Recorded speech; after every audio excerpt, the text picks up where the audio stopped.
Bonsoir, bienvenue à l'Atelier Librairie, le livre Voyageur animé par Fabienne Roch et moi-même, Bruno Lalonde. Nous sommes à Montréal le 3 septembre 2022. Et aujourd'hui, j'ai eu le temps de finir la lecture de ce livre. Paul Valéry, amoureux de son cerveau, curieux de tout, mais d'abord de lui-même. Écrit par Olivier Houdet, publié chez Odile Jacob. C'est un petit livre, mais extrêmement dense. Et c'est à la fois un livre de poésie, oui, l'auteur sera peut-être étonné d'entendre ça, et c'est également un livre de science. La conclusion, qui est plutôt savante, parce que l'auteur travaille dans un laboratoire où on étudie l'imagerie, l'imagerie du cerveau. Alors hier, en début de vidéo, j'ai parlé de neurochirurgien, me semble-t-il. On aura compris que c'est des neurosciences dont il est question. Alors, comment tout ça a commencé? Comment Paul Valéry, qui, euh, qui a eu de fabuleuses intuitions. Bon, il a eu de fabuleuses intuitions sur le fonctionnement de son propre cerveau.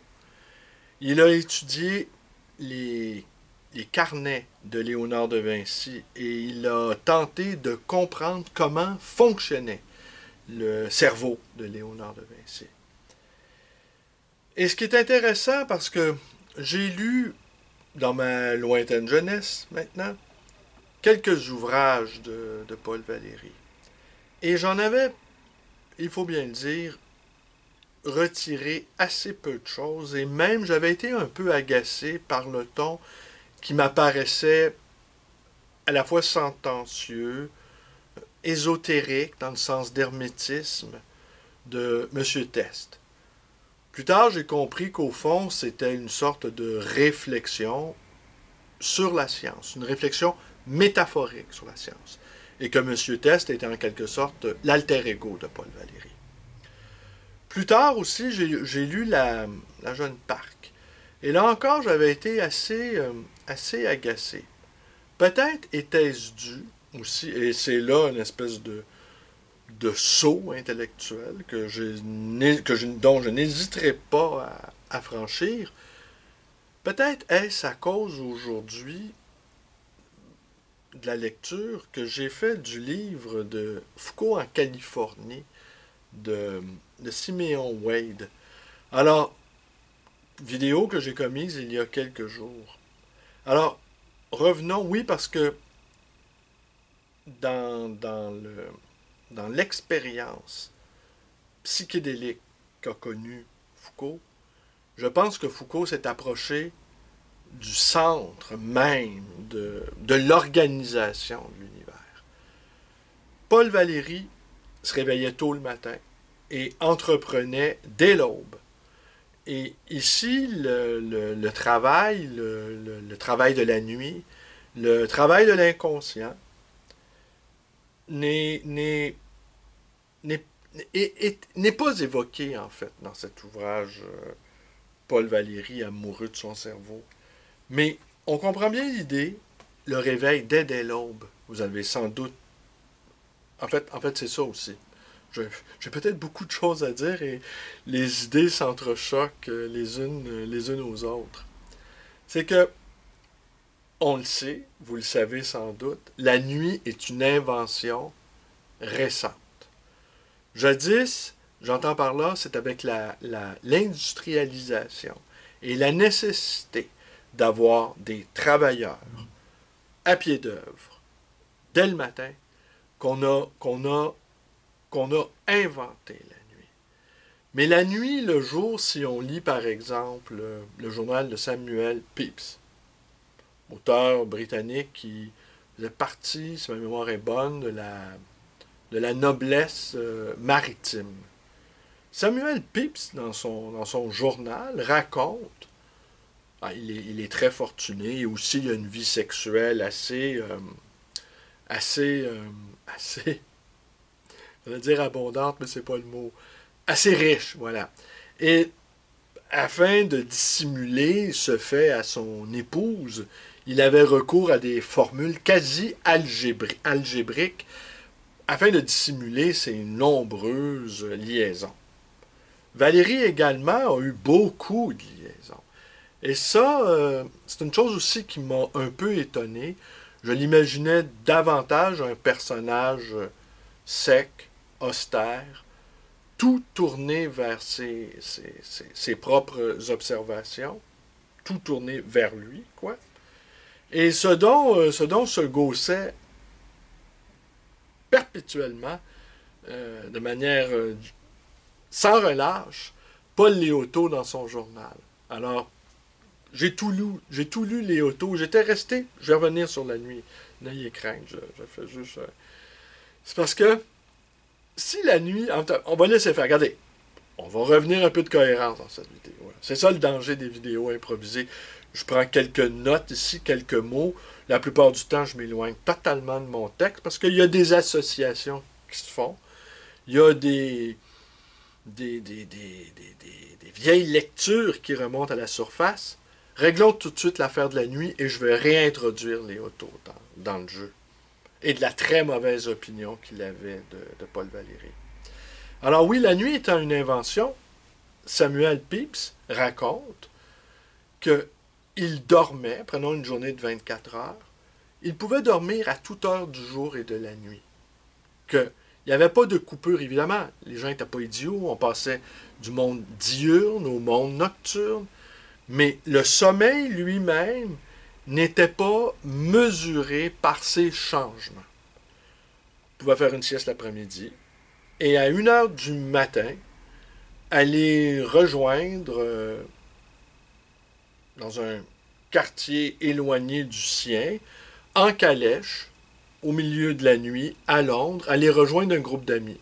1 heure du matin, aller souper, aller discourir, aller réfléchir et retourner à 4 heures du matin chez lui, faire un petit somme de 2 heures, à 6 heures aller travailler sur des documents administratifs, à 10 heures reprendre d'autres activités, autre sieste. Alors, cette notion-là de sommeil, ça nous prend, et on l'entend sans arrêt, sans arrêt, sans arrêt, ça nous prend un certain nombre de sommeils, mais qui nous dit que ça nous prend un sommeil continu?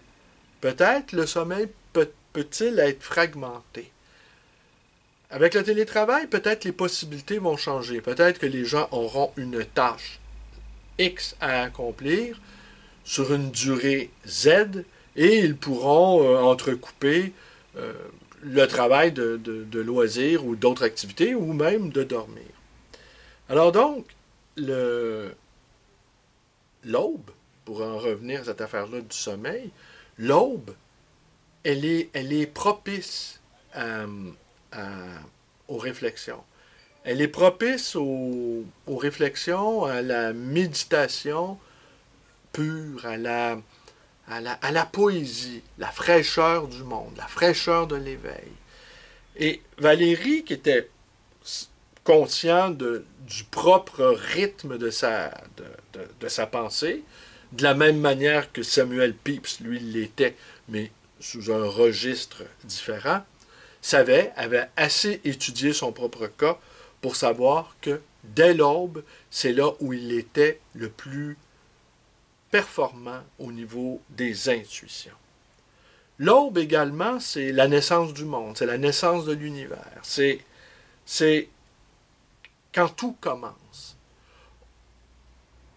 La naissance du monde, on le sait, la soupe originelle, ce qui a pu précéder le Big Bang, bon, tout le monde se casse la tête là-dessus. C'est un problème à la fois scientifique et métaphysique. Mais quand le monde débute, en tout cas, la théorie la plus communément admise, c'est qu'il aurait débuté l'univers, et on parle maintenant aussi de multivers, aurait débuté il y a 13 milliards d'années et des poussières. Alors forcément, Valéry, qui était un poète dans ce qu'il y a dans ce qu'il y a de plus fondamental, était également quelqu'un qui se préoccupait des sciences. Il avait une fascination pour les sciences. L'auteur, Houdet, raconte cette anecdote que j'ai racontée hier où D'Ormesson projette d'étudier en philo et Valéry l'en dissuade. Le seul philosophe pour lequel Valéry avait un peu d'intérêt, c'est Descartes, qui lui-même, Descartes travaillait sur sa propre structure mentale, hein, le fameux cogito. Et la méthode du doute, il se l'appliquait à lui-même, Descartes. Alors, la grande découverte, au fond, de Valéry, c'est que les lois du cerveau, le fonctionnement du cerveau, est en phase avec le fonctionnement de l'univers. Il y a un corollaire entre les deux. Il y a un synchronisme, il y a une mise en miroir entre le fonctionnement neuronal et le fonctionnement de l'univers. Est-ce que je reviens sur Léoto? Ouais, on fait réapparaître Léoto. Léoto, qui a travaillé au Mercure de France, avait souvent l'occasion d'observer Valéry. Et Léoto, pour ceux qui l'ont lu, vous le savez, c'est quelqu'un qui était les considérations d'ordre scientifique, il en avait cure. Même la poésie, il en avait cure. Ce qui l'intéressait, c'était l'existentialisme, Harald et Pancrate. Et lui aussi avait des maîtresses. Il y en avait une ou deux ou trois qui sont connues pour avoir été des compagnes irascibles, gourmandes, exigeantes et assez volcaniques, pour finir. Alors, sans doute, le Léoto égrillard, libidineux, devait juger notre Valéry assez hypocrite. Et c'est un peu ça aussi qu'on lit. C'est parce que on a beau avoir un intellect hyper développé, ce qui était le cas de Valéry, on fait quoi avec le cerveau reptilien? On fait quoi avec l'énergie libidinale? On fait quoi avec le principe actif de la vie qui, lui, n'est ni intellectuel, ni raisonné, ni relevant de l'abstraction? On fait quoi avec la force de vie, la force motrice de la vie? Alors, il y a un épisode assez intéressant où il tombe amoureux, Valéry, au début de la vingtaine. Tombe amoureux, mais en même temps, on pourrait dire aussi, c'est l'éveil à la sexualité. Comme j'ai raconté sur ma page Facebook qu'il y a quelques semaines, tenez, une autre parenthèse, il y a quelques semaines, il y a un adolescent, je dis préadolescent, 12 ans tout au plus, mais en pleine explosion hormonale, découvre la bibliothèque roulante de BD érotiques et s'y précipite comme un véritable affamé. Sa mère qui l'accompagne, il réussit à convaincre sa mère que oui, il peut regarder les BD. Et puis finalement, je les entendais de loin, palabrer, savoir jusqu'où ça pouvait aller, le choix des BD. Ce même garçon est venu hier à la librairie, cette fois-ci accompagné de son père. Et c'était plus difficile de déjouer la vigilance du père, si je peux dire. Mais Léo... La scène était amusante. Tenez, je vais vous l'écrire en note en bas d'écran. J'ai relaté les deux événements microscopiques, mais c'est clair que l'intrusion de la sexualité, qui ne relève pas de l'intellect, mais qui relève va sans dire, de la structure même du cerveau. Et Valéry découvre ça à 20 ans. Il découvre à 20 ans l'intrusion brutale de la sexualité chez cet homme, déjà tourné vers les choses de l'esprit. Et là, il découvre, évidemment, la dame en question ne répond pas à ses avances, il en éprouve du chagrin, et c'est là qu'a lieu la fameuse nuit de gêne. Il est dans sa chambre, il est dans la chambre chez ses parents, chez sa mère, et il y a un orage extraordinaire qui sévit. Et la description de cet orage, les, les, les, le foudroiement, les zébrures des éclairs se multipliant sur les murs de sa chambre, en fait, c'est une métaphore de l'orage qui sévissait dans son propre corps. Et là, il a découvert le pouvoir de l'inhibition, le pouvoir du contrôle sur soi-même. Mais le contrôle sur soi a un prix très élevé.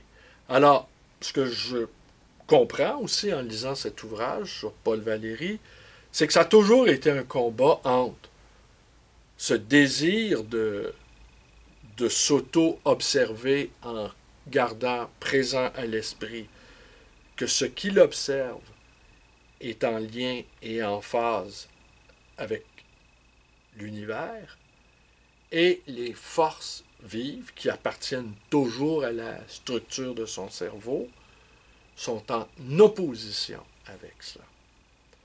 Alors c'est assez intéressant ce numéro d'équilibriste, et ça m'a toujours fasciné, chez Foucault d'ailleurs, qui est un superbe intellectuel et qui avait une vie libidinale, une vie reptilienne, extrêmement active et active, et je mets entre guillemets déviante. Tous les biographes ont reconnu son amour des saunas, son amour du sadisme et du masochisme. Alors ça m'a toujours intrigué cette extrême puissance intellectuelle accompagnée d'une libido furieuse, disons. Alors donc, notre poète a fait des découvertes majeures, en fait, des découvertes majeures que la science aujourd'hui reprend sur le fonctionnement du cerveau, le cortex préfrontal, le cerveau arrière, lobe des émotions,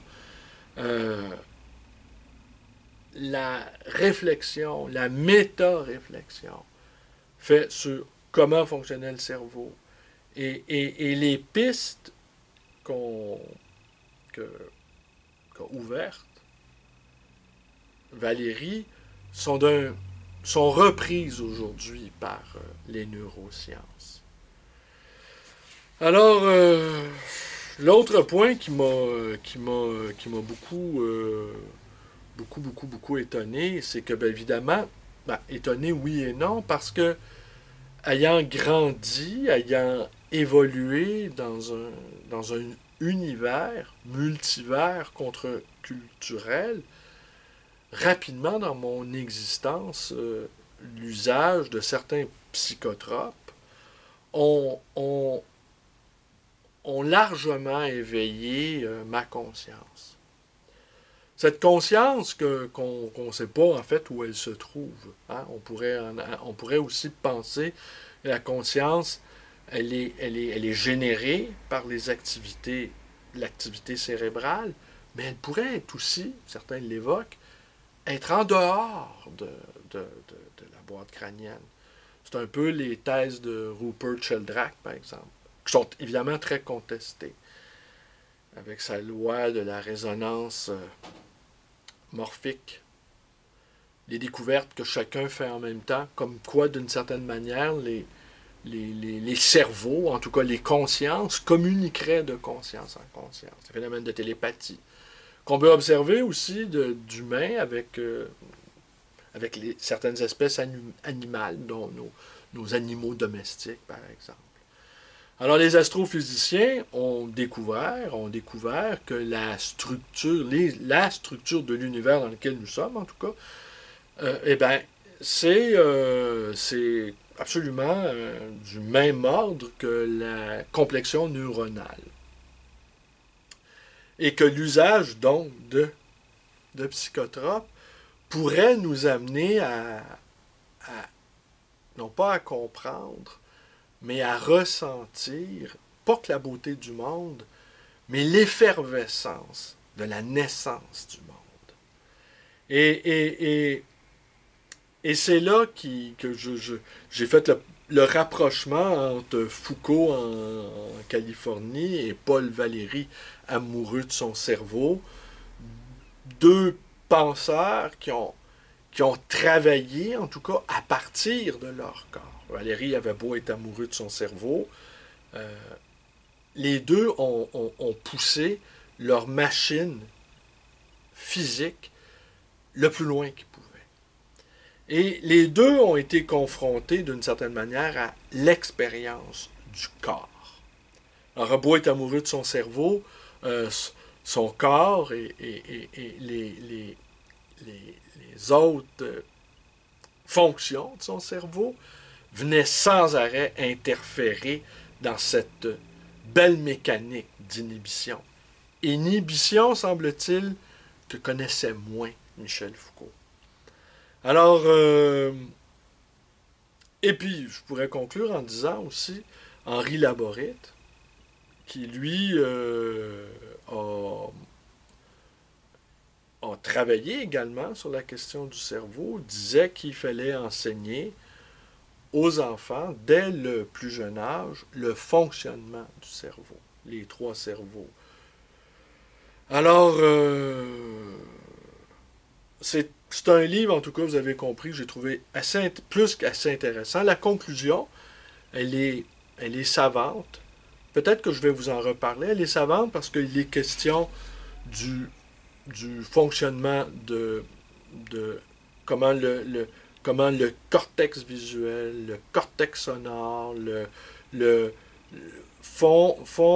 comment le cerveau perçoit les mouvements également, comment il perçoit la musique, comment il perçoit les couleurs, comment il y a une sorte de renvoi entre la réalité et ce qui se passe dans le fonctionnement du cerveau.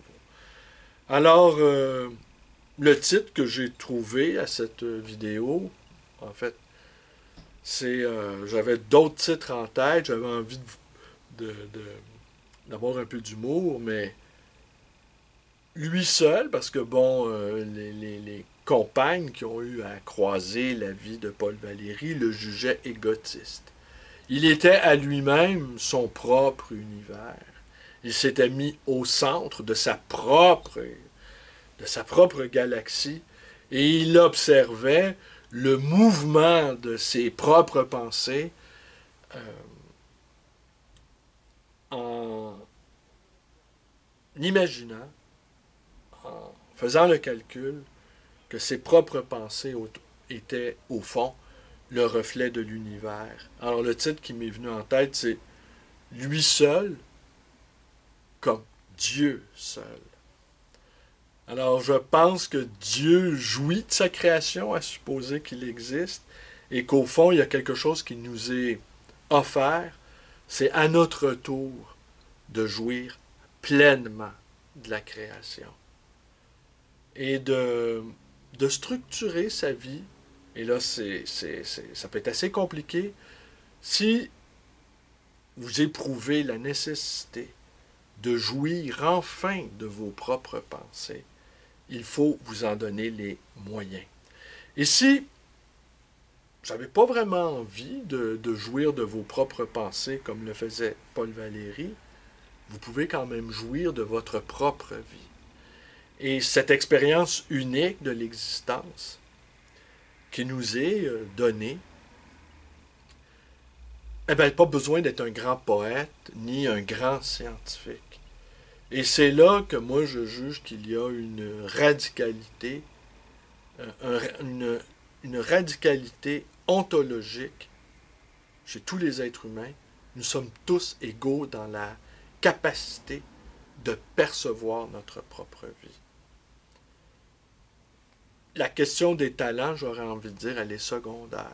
À partir du moment qu'on a la capacité de jouir de sa propre existence, et là-dessus, nous sommes tous égaux, à partir de ce moment-là, nous avons d'une certaine manière l'obligation, si ce n'est pas moral, esthétique, de jouir du spectacle de l'existence.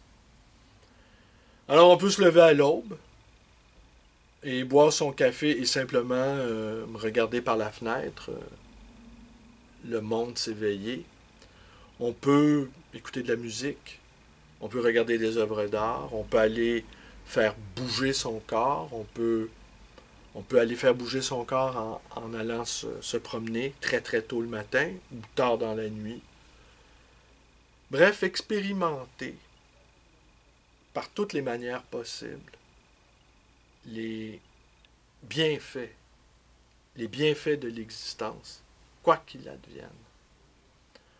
Alors voilà, une petite dérive philosophico-métaphysique, poétique pour conclure cette vidéo. Je vous remercie d'être avec moi, portez-vous bien et à demain.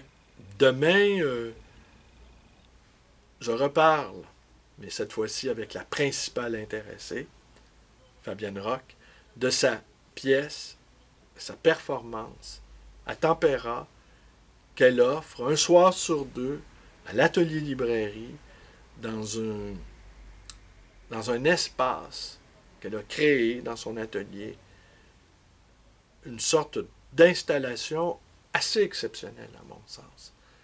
Et c'est une expérience